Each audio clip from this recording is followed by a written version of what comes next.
Hello students, welcome to the channel. तो चलिए आज 14th लेसन 7th स्टैंडर्ड का एलिमेंट्स, कंपाउंड एंड मिक्सचर। तो इसके ना क्वेश्चन आंसर्स मैं शेयर कर रही हूँ बिकॉज मुझे कुछ बच्चों ने कमेंट्स किया था कि टीचर 14th लेसन के क्वेश्चन जो है साइंस के आप अपलोड कीजिए। तो मैंने शायद से पहले भी किया हुआ था बट प्लेलिस्ट में शायद वो मैंने ऐड नहीं किया है। सो दैट्स वाई अभी मैं फिर से यहाँ पे वीडियो बना रही हूँ। और टेक्सचुअल क्वेश्चन आंसर्स भी बच्चों ने पूछे हुए हैं और उसके मार्किंग पूछा हुआ है। तो चलिए अभी हम पूरा वीडियो देखेंगे और जो भी रिलेटेड इससे आपको क्वेरीज़ है वो भी मैं बताते जाऊँगी। तो सबसे पहले हम एक्सरसाइज स्टार्ट कर रहे हैं।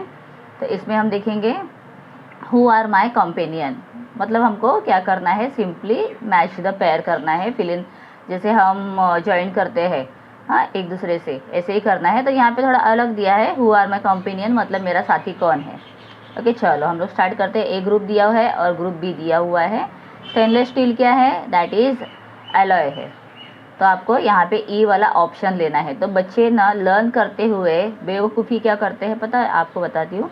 1 ई फिर 2 एफ ऐसे लर्न करते हैं। This is perfectly wrong method, एकदम कंप्लीट रॉन्ग मेथड है। आप लोगों को ऐसे बिल्कुल नहीं करना है। आप लोगों को 1 2 3 भी नहीं देखना है, आपको डायरेक्ट लेना स्टेनलेस स्टील एलॉय, इतना लर्न करने की ज़रूरत है। सिल्वर मेटल, ठीक है। तो कोई भी मतलब ऐसे नहीं कि आपको यही लेसन का डायरेक्ट क्वेश्चन आंसर में इतना ये डायरेक्ट पूरा मैच द पेयर के लिए आएगा। आपको ना इसके साथ में दूसरे लेसन के जो ऑप्शंस होते हैं वो भी मिक्स दिए जाते हैं, तो वो टाइम पे कैसे करोगे। और मैंने खुद बच्चों के पेपर्स में देखा हुआ है इस तरह के सिली मिस्टेक्स बच्चे करते हैं ऐसे लर्न करके, और बाद में उनको क्या है पता है, क्योंकि पेपर में कभी कभी देखा है आपने, ए के साथ ई तो ऑप्शन में लिखना होता है ना, ई ऐसे नीचे दिया होता है 1 2 3 4 डैश डैश डैश, तो सामने वाला ऑप्शन हम मैच करते हैं। सो दे थिंक दैट अभी तुम लोग बड़े हो गए हो, इतना समझ सकते हो कि हमें उसका आंसर लर्न करना है। ओके चलो, और ये मैं इतना एक्सपीरियंस क्यों बोल रही हूँ, बिकॉज मैं जब बच्चों को ट्यूशन में पढ़ाती हूँ, बच्चों का मैं टेस्ट लेती हूँ या किसी बच्चों के पेपर्स जो मेरे पास होते हैं मैं उनको देखती हूँ, तो मुझे पता चलता है कि बच्चे इतने सिली मिस्टेक क्यों करते हैं इन 7th स्टैंडर्ड। ओके तो चलिए अभी टाइम बहुत वेस्ट नहीं करना है, हमको फटाफट स्टार्ट करना है। इसलिए बताया कि आप लोगों को करने के बाद भी आप अगर मार्क्स नहीं कवर करोगे तो फ़ायदा नहीं है। So start now.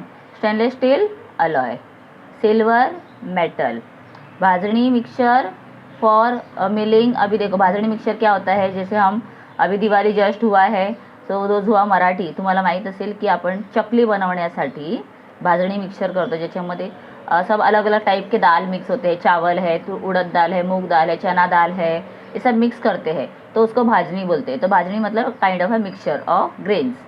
तो यहाँ पर दिया हुआ है, तो ये क्या हो गया, भाजनी मिक्सचर क्या आएगा, ये आ जाएगा यहाँ पर मिक्सचर में आ जाएगा। सॉल्ट क्या है, salt is a compound. Then coal, coal is यहाँ पर है 5 नंबर पे, coal is a element and hydrogen is what, non matter. Okay तो डायरेक्ट आपको आंसर डैश करो, उसका आंसर आगे लिखो और फिर लर्न करो। Okay after that we will see here, write the names of elements from the following symbols. अभी सिम्बॉल्स दिए हुए हैं तो आप लोगों को बहुत ही इंपॉर्टेंट है ये सिम्बॉल्स को लर्न करना, बिकॉज अगर सिम्बॉल्स लर्न नहीं करोगे तो you will not able to write, means you can't write the answers. और ये जो जितने एलिमेंट्स हैं ना, इसमें से मिनिमम 4 तो आपको एग्ज़ाम में आएंगे and you have to answer that. तो इसके लिए अभी मैं तुम लोगों को इसके आंसर्स भी दे देती हूँ ताकि तुम लोग अच्छे से एकदम एग्ज़ाम में इसको कंटिन्यू करोगे। चलो तो अभी देखो यहाँ पे जेड एन क्या है, जिंक, तो आपको डैश करके क्या लिखना है, जिंक लिखना है, ठीक है। तो आप एक काम करो, जब इसके आंसर्स लिखोगे ना तो कैसे करना है, एक टेबल बनाओ जिसमें आप एक साइड में सिम्बॉल लिखो, ऊपर लिखो सिम्बॉल और एलिमेंट, फिर सिम्बॉल के नीचे जेड एन लिखा, एलिमेंट में लिखो जिंक, सी डी लिखा तो that is the cadmium, then X ये क्या है, एक्स ई, तो एक्स ई लिखा तो जेनॉन, उसके नीचे आगे लिखो जेनॉन, बी आर ब्रोमियम, हाँ sorry bromine, B R O M I N E लिखना है bromine, then T I is what, that is the titaniums. Okay यहाँ पर भी होगा आपको शायद से दिया हुआ, तो मैं जस्ट बता रही हूँ, maybe we have that year.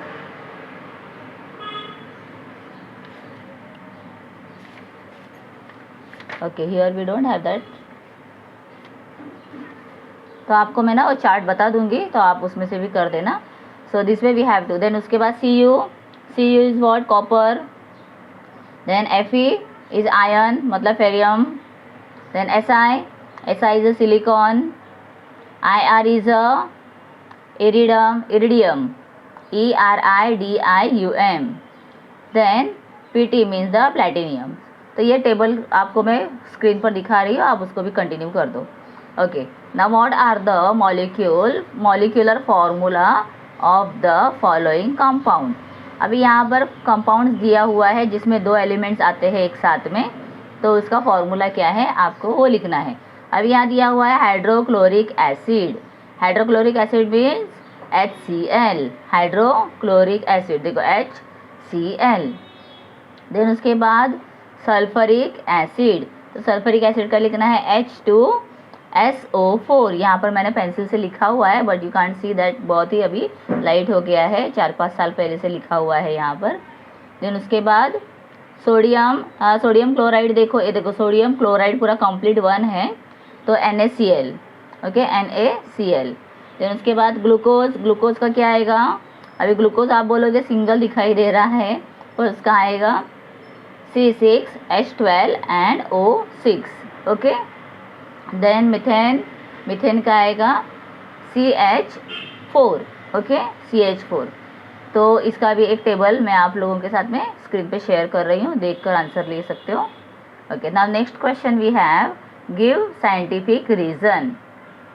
Question क्या है, the butter milk is churn to get butter. अभी बटर मिल्क आपने देखा होगा, हम जब दही है या फिर मलाई जमा करते हैं, आजकल तो बहुत टीवी में ऐड आता है ना, मोबाइल में भी बार बार वो कंट्री डिलाइट के ऐड्स आते हैं जिसमें बहुत सारा मलाई जमा हो रहा है। तो मलाई जमा करके क्या करते हैं, उसको फिर बहुत कलेक्शन करने के बाद 8 दिन 10 दिन में कलेक्शन होने के बाद पूरे मलाई को एक साथ में पूरा चर्न करते हैं।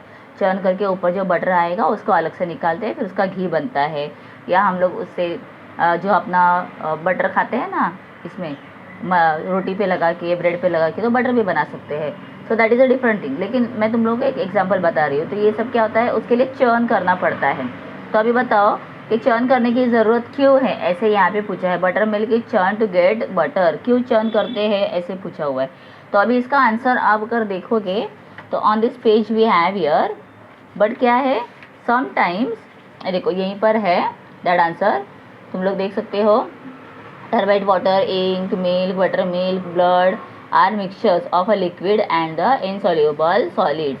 So when that turbines, okay, water is kept the undisturbed for a while, मतलब उसको बिना हिलाए, the soil particles in it slowly settles to the bottom। तो ऊपर जो अच्छा फ्रेश वाटर, नीचे पूरा पार्टिकल्स।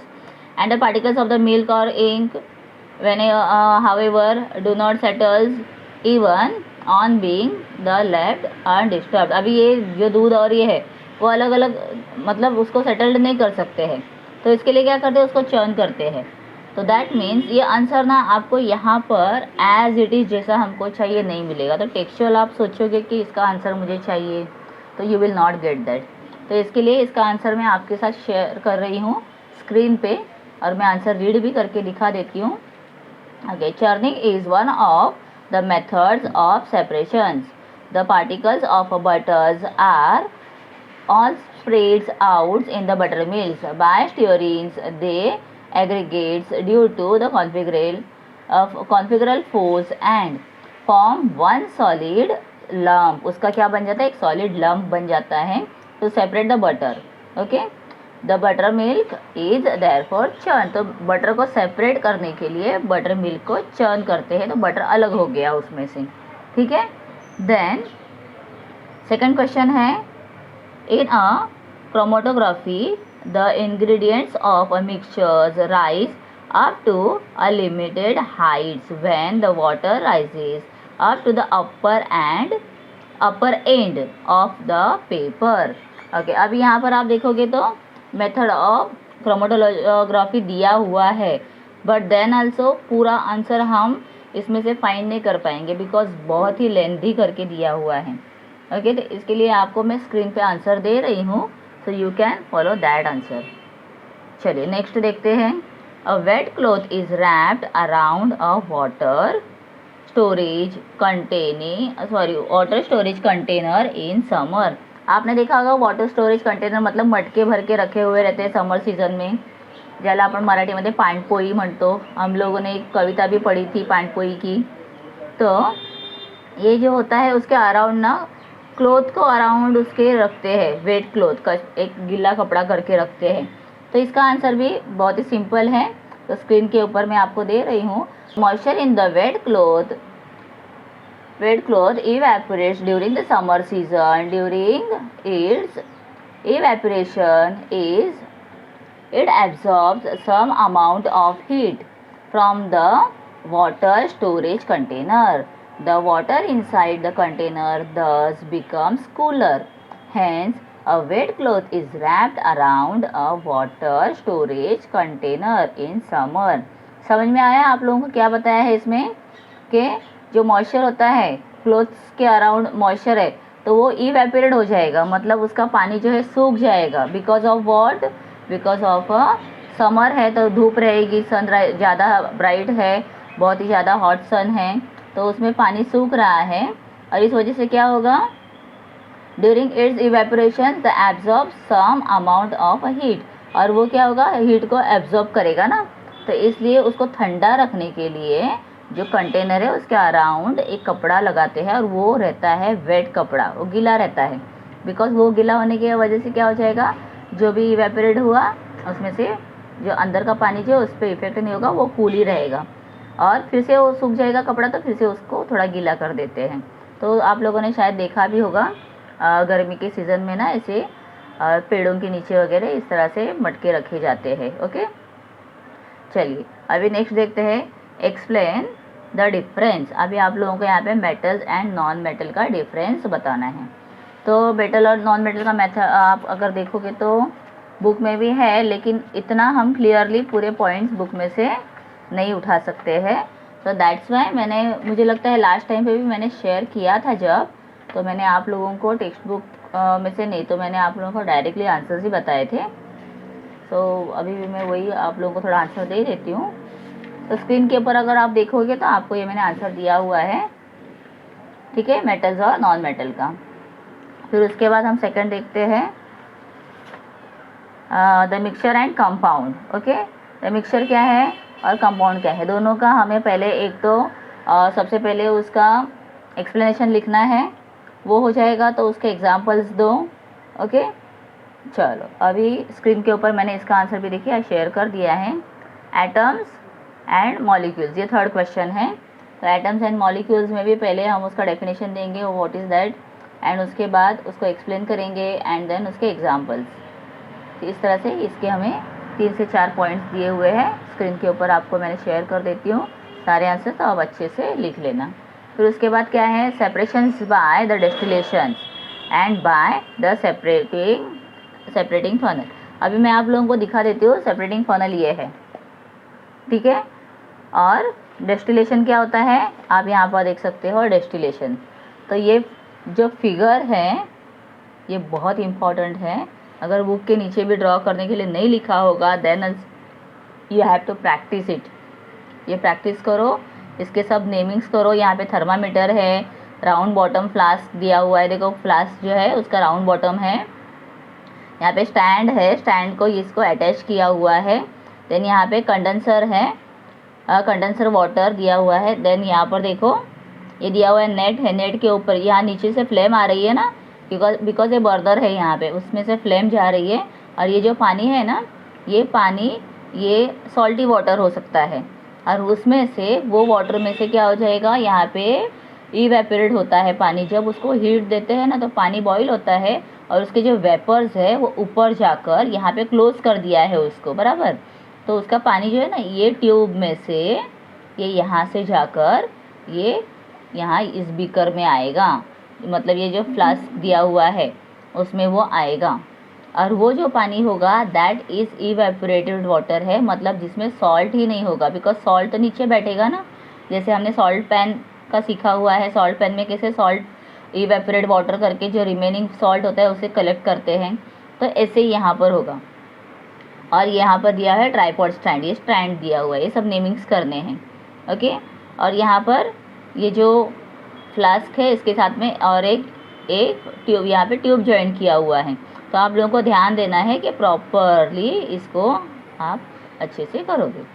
ओके, तो यहाँ पर जो पानी आएगा ना, दैट इज़ ये पूरा कंडेंस होकर नीचे आया है। जैसे सी आपने देखा हुआ, वाटर साइकिल देखा हुआ है, कैसे कंडेंसेस होकर ये वाटर साइकिल से because of the sun's heat water ऊपर जाता है, इवेपोरेशन होकर फिर ऊपर जाके वो कलेक्ट होता है क्लाउड्स फॉर्म में, फिर कंडेंस होकर फिर वो रेनी सीजन रेन बनकर नीचे आता है। तो सेम यहाँ पर इस तरह से किया गया है। ओके बच्चों, so this is very important diagram, distillation method. Okay, उसके बाद जैसे सेपरेशन मेथड मैंने बताया, इसमें से क्या होता है, तो ये जो पार्टिकल्स है ये यहाँ पे रुक जाते हैं और फिर जो फ्रेश वाटर है वो नीचे आता है। तो क्या क्या दिया हुआ है देखो, सेपरेटिंग फनल, ये है सेपरेटिंग फनल। फिर यहाँ पे दिया है केरोसिन, वाटर। केरोसिन क्या है, लिक्विड, ये है ना ऑयल है ना टाइप का।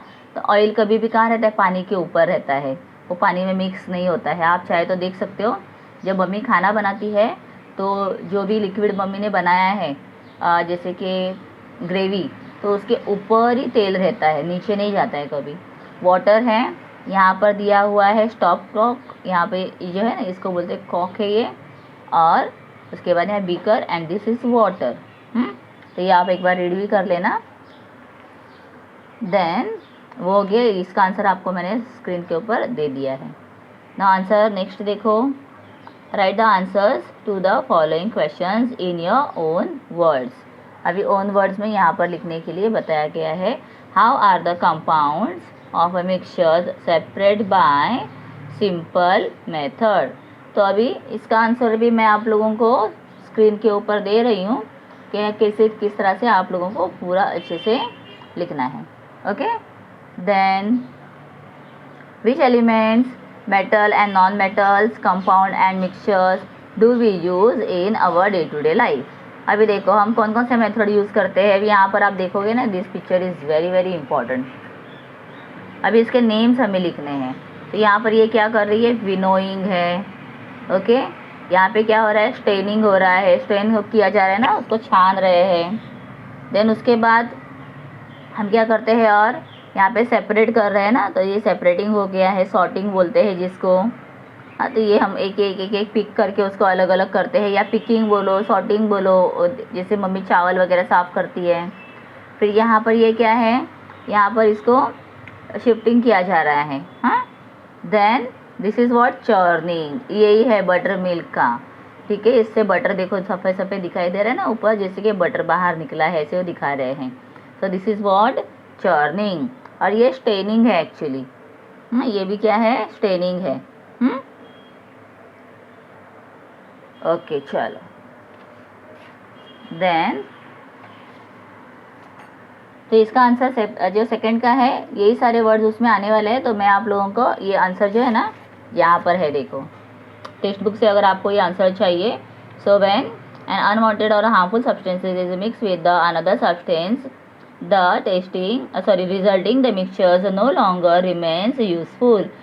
In such causes, we separate the unwanted ingredients from the mixtures. For this purpose, simple and easy methods such as staining, मतलब filtering, shifting, picking, sorting, winnowing, combing with a magnet and a sublimation are used. तो आप लोग ना ये answer को वहाँ पर लिख सकते हो। ओके, टेक्स्ट बुक से मिल गया, देखो आंसर जो आप लोगों को चाहिए था कि टेक्स्ट बुक के टीचर आंसर्स दो। तो sometimes we don't get answers, proper answer ना हमको मिलते नहीं है ऐसे, तो इसके लिए डायरेक्ट आंसर दिया हुआ करना पड़ता है। ओके, थर्ड क्वेश्चन देखो, in everyday life where and for what purpose we use the configuration. अभी कॉन्फ़िगरेशन मेथड जो है हम कहाँ पर यूज़ करते हैं, हमारे डेली लाइफ में, ऐसे पूछा हुआ है। तो अभी जब हम मिल्क वगैरह है चर्निंग करते हैं, तो एक टाइप का कॉन्फ़िगरेशन हुआ ना, उसको हम गोल गोल गोल गोल घुमाते हैं ना, तो that is called as a configuration. Okay, तो इसका आंसर भी मैं आप लोगों को ना डायरेक्ट स्क्रीन पे ही दे देती हूँ, तो आप उसको अच्छे से रिवाइज कर लेना। ओके बच्चे, चलो अभी नेक्स्ट देखेंगे। ओके, आगे का लेसन आ गया। Where are the methods of separations by distillations and by separating funnel used and why. अभी कहाँ कहाँ पर ये यूज़ होता है, ऐसे इसमें पूछा गया है। तो here we have that answer, लेकिन दोनों साइड में अलग अलग आप लोगों को पॉइंट्स लेना पड़ेगा। तो इसके लिए मैं डायरेक्टली आप लोगों को ये आंसर भी स्क्रीन पर शेयर कर रही हूँ, so you can write the proper answer कि किस तरह से हम डेस्टिलेशन यूज़ करते हैं और सेपरेटिंग फनल जो है उसके अकॉर्डिंग किस तरह से हम यूज़ करके लिख करते हैं। तो ये दोनों आंसर आप लोगों को मिल जाएंगे। ओके बच्चों, चलो now next we will do the last question, that is which precautions will you take while using the methods of distillation and separations by separating funnel। अभी ये दोनों जब हम यूज़ करते हैं मेथड्स, मतलब एक सेपरेटिंग मेथड का और एक यहाँ पर दिया है डेस्टिलेशन मेथड, तो ये दोनों जब हम यूज़ करते हैं तो what kind of precautions we have to take, हमें कौन से टाइप के प्रिकॉशंस मतलब खबरदारी लेनी चाहिए जिससे कोई प्रॉब्लम ना हो, तो ये हमें ध्यान देना है और लिखना है। तो इसका आंसर भी मैंने आपके साथ में स्क्रीन पर शेयर कर देती हूँ, तो आप लोग उसे लिख लो।